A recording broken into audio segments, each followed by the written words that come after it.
interviewed Dr. Kunle Olawumi, the head of the Department of International Relations and Diplomacy. Good morning, sir. You're welcome, sir. Thank you very much for having me. Thank you very much, sir, for having us.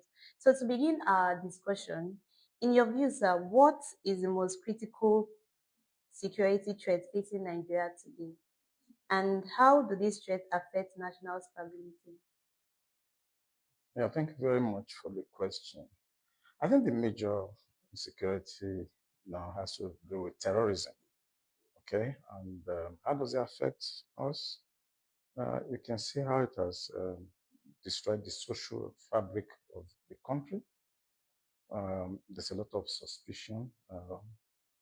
Nationalities within the nation no longer trust themselves, and the economy has actually taken, a dive. So, but for substance, you observe that it's just not terrorism in the right sense of what you see in Afghanistan, what you see in Iraq, and maybe Yemen and so on. That's not the kind of terrorism we're having. The kind of terrorism we're having in Nigeria is a self-induced terrorism, why some nationalities believe that they should manage the economy without giving consideration to even where the source of that GDP is coming from. And they have decided to import a lot of fighters from Sudan, from Mali, and some other Arabic speaking states. And this one is now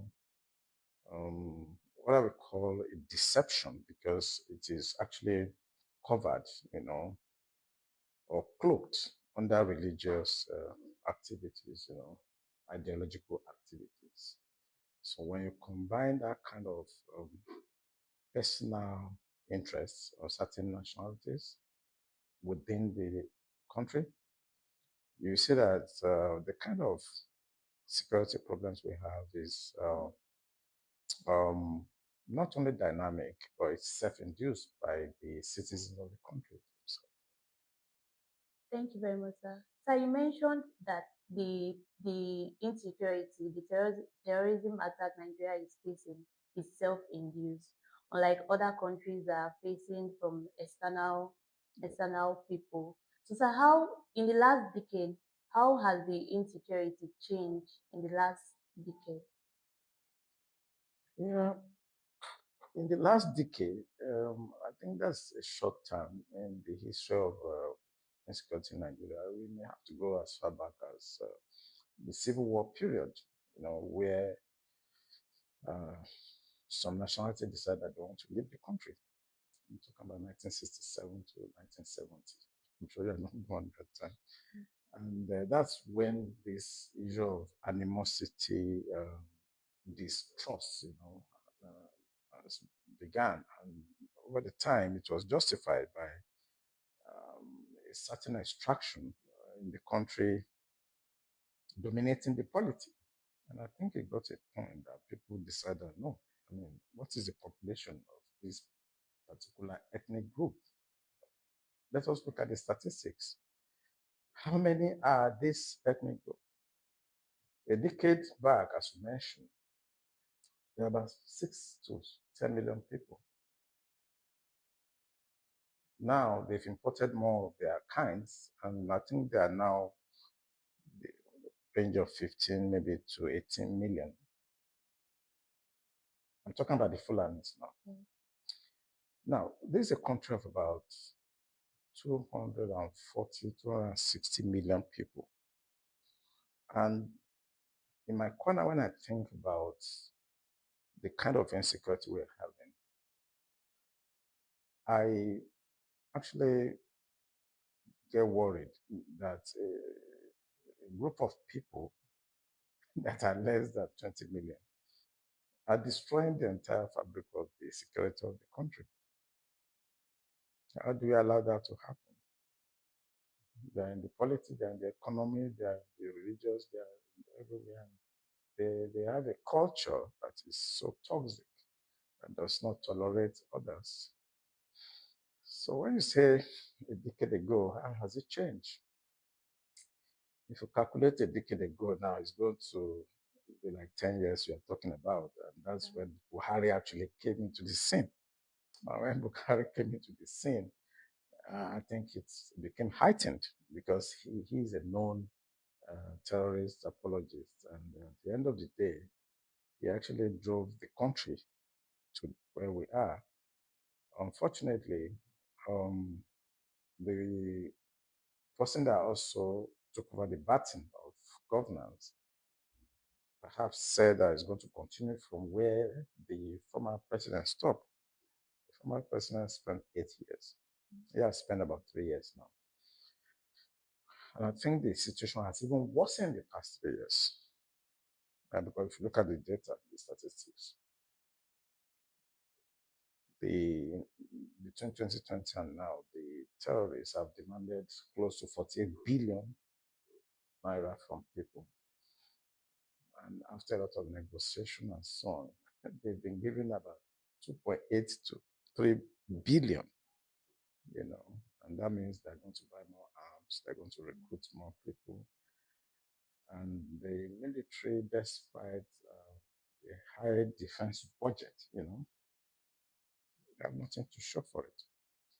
We have the Super Tucano, we have the fighter jets, we have a lot of weapons that were bought during the past decade, as you already mentioned, under President Muhammadu Buhari. But today, just look around the country from Borno to Sokoto, and you ask, where are the Super Tucanos?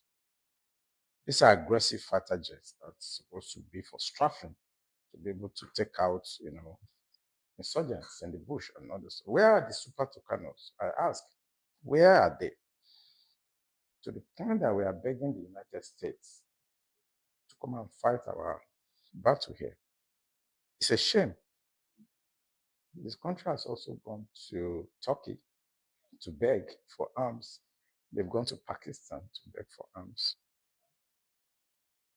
So for people like us in the academics that we research, we find out that Nigeria, India, Pakistan, Brazil started their defense industrial corporation at the same time. And that's more than, you're talking about this more than 6 decades ago. And the Brazilians are producing their nuclear submarine, their warships, their fighter jets, all the ammunition they need, all the training components they needed, including their maritime domain awareness. Brazilians can, preserve their maritime domain. The same thing with India. Go to India and see the development, the AI, technology, weapon production. They are also nuclear power. Go to Pakistan. The same. They are nuclear power. They produce their fighter jet. They produce everything they needed. And what they used to produce that is not even up to what one politician will steal in the nation. One politician will steal everything, Pakistan, Brazil, India together, what they will use to be self-sufficient in terms of security, safety, welfare of their people. What they needed. One politician in Nigeria will take everything. So what has changed? I think it has gone from bad to worse.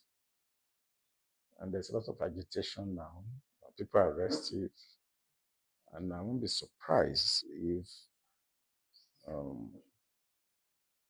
the governance does not change or become responsive, it may get worsened in the next. Let me predict this. We are John. Before the next election, it may get very bad. Thank you very much, sir, for that answer. So this brings me to the next question. The current trend now online is those bandits have become very bold.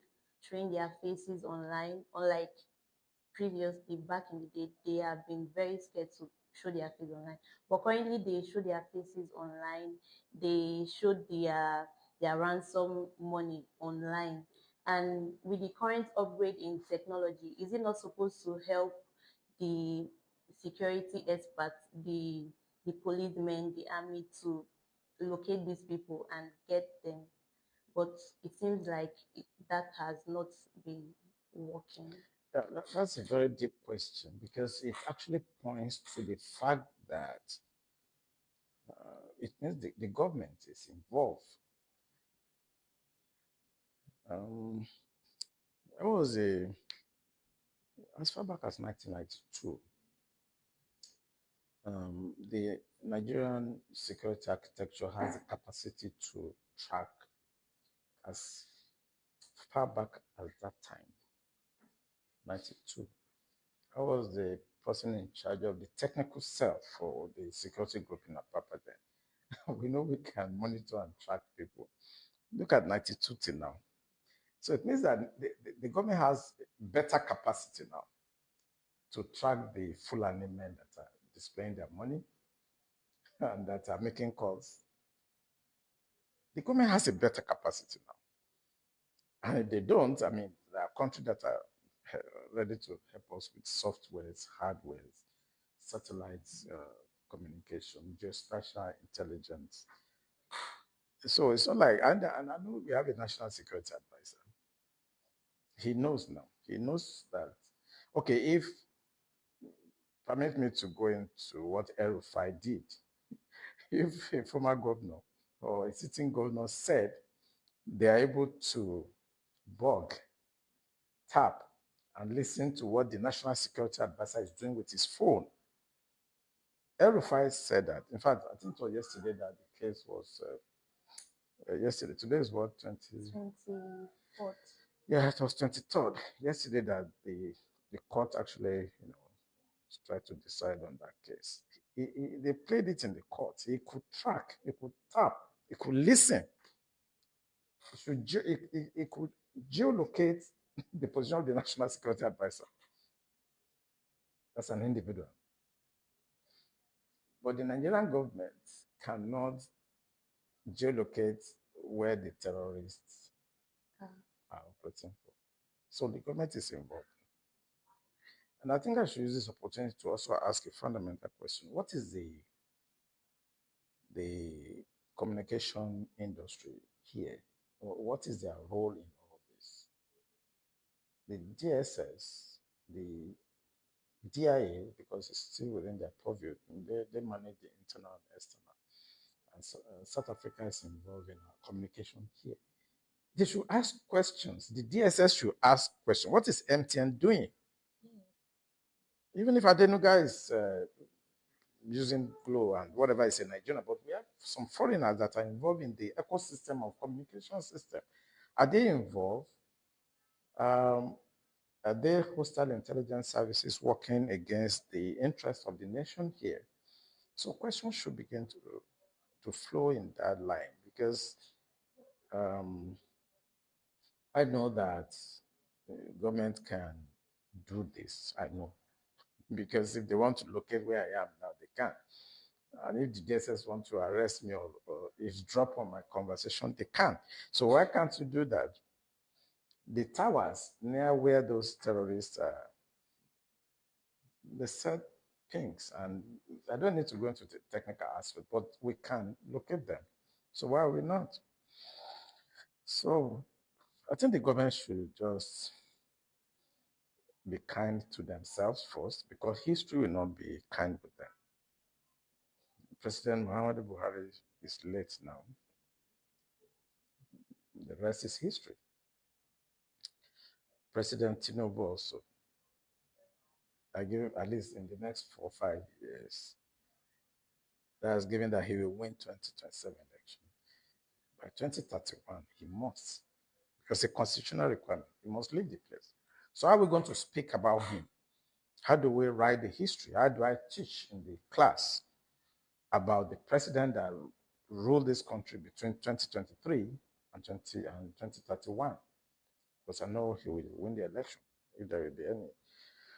So how do I teach about him? How do I talk to coming youths? What examples? Because in my own training, we normally, that's the National Defense College in Nigeria here. It's like a compulsory exercise. We talk about exercise strategic leadership. It's a compulsory exercise at National Defense College for those who that are aspiring to become a one-star general. And we study leaders. But most of the leaders we study are foreign.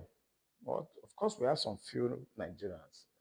I don't want to mention their names here, but we have some Nigerians. We do a detailed study about them, how they govern and what can we emulate. So it's called exercise strategic leadership. So what are we going to train about the people that have governed this country in the past decade? I mean, borrow your word. What are we going to study about them?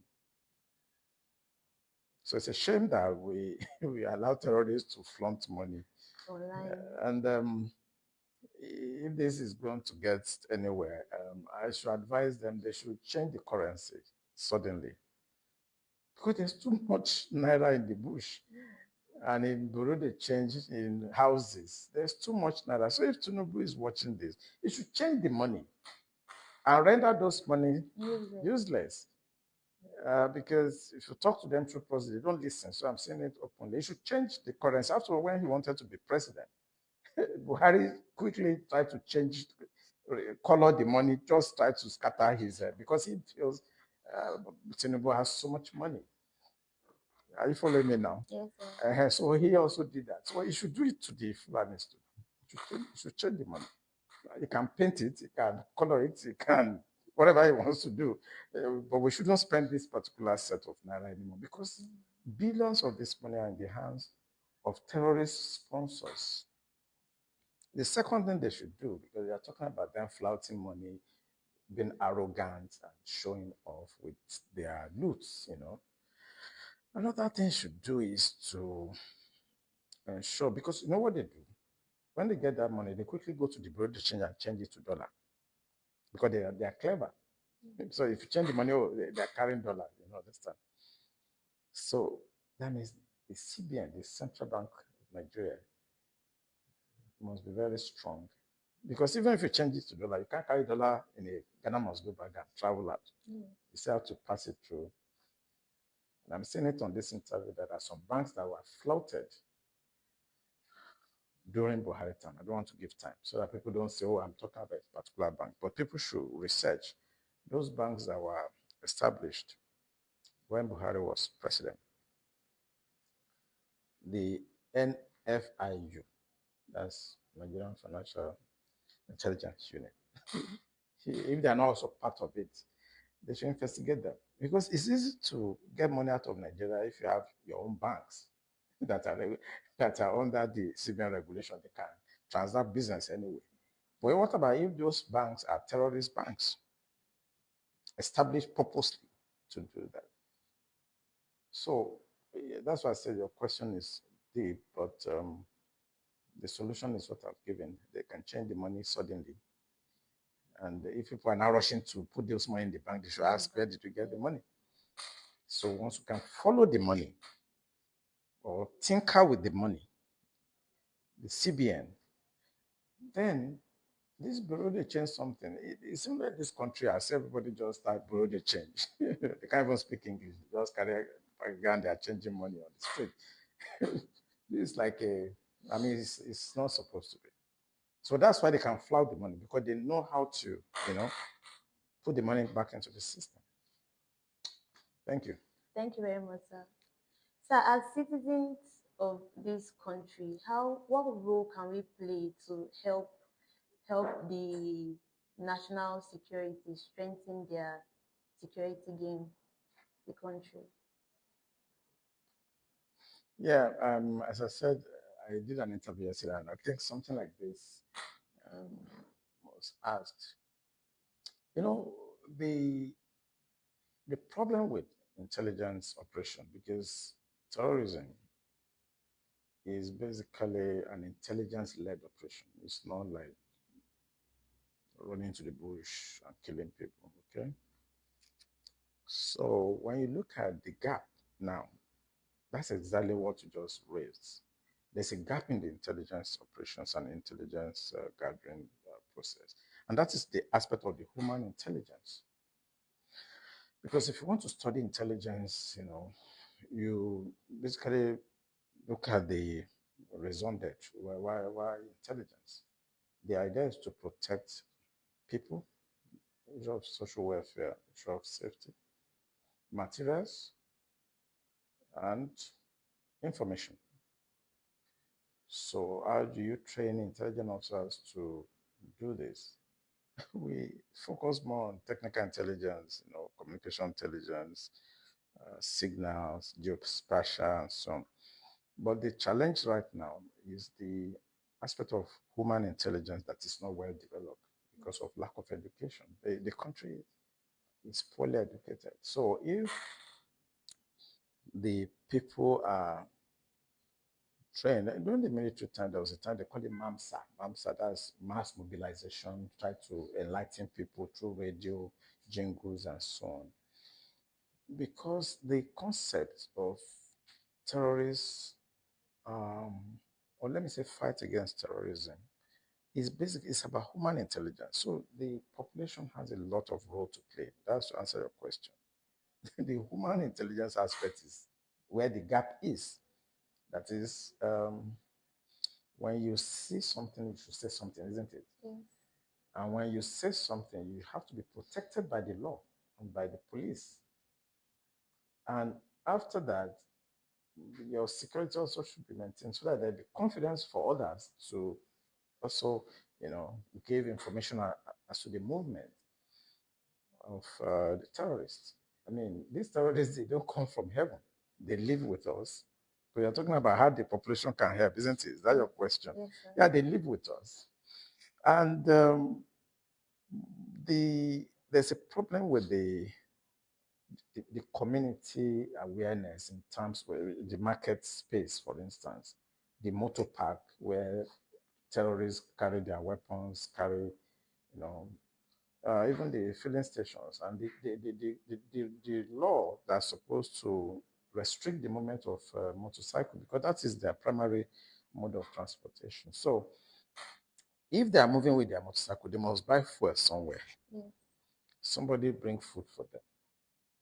So the population has more role to play than even the military or the security architecture. You know why?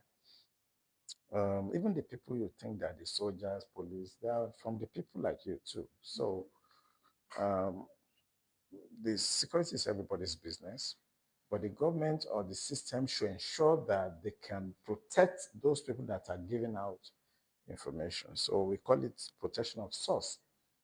There are things that we say, and somebody will say, "Who told you?" I don't have.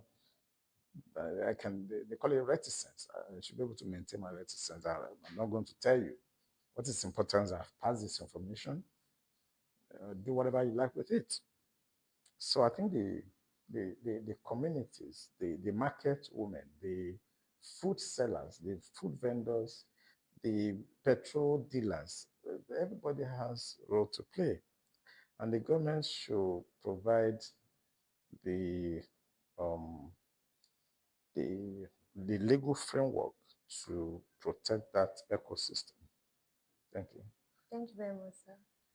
So my next question is, since the last election, we've we've noticed that the economic growth and development of the country has like spiraled down instead of going up, it's going down. So how has insecurity affected this economic growth and development in Nigeria? Yeah, I did an article. I wrote a paper recently because I went for a seminar or a conference where we discussed issue of the economy you know. And what I did in that research was that I discovered there are four, uh, I would call it four mechanisms that I use in that. And one of them is as simple as the road. I mean, if I want to travel from here to Kano. Can I today? No, you can. Okay. The second mechanism I used was the pipelines. I'm trying to answer your questions.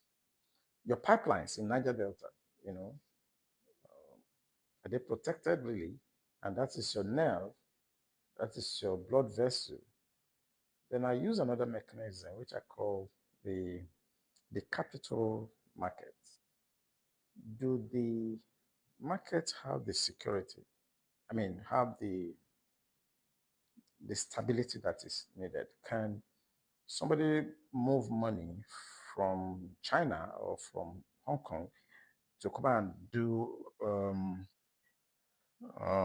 what we call FDI, that's foreign direct investment in Nigeria, and stay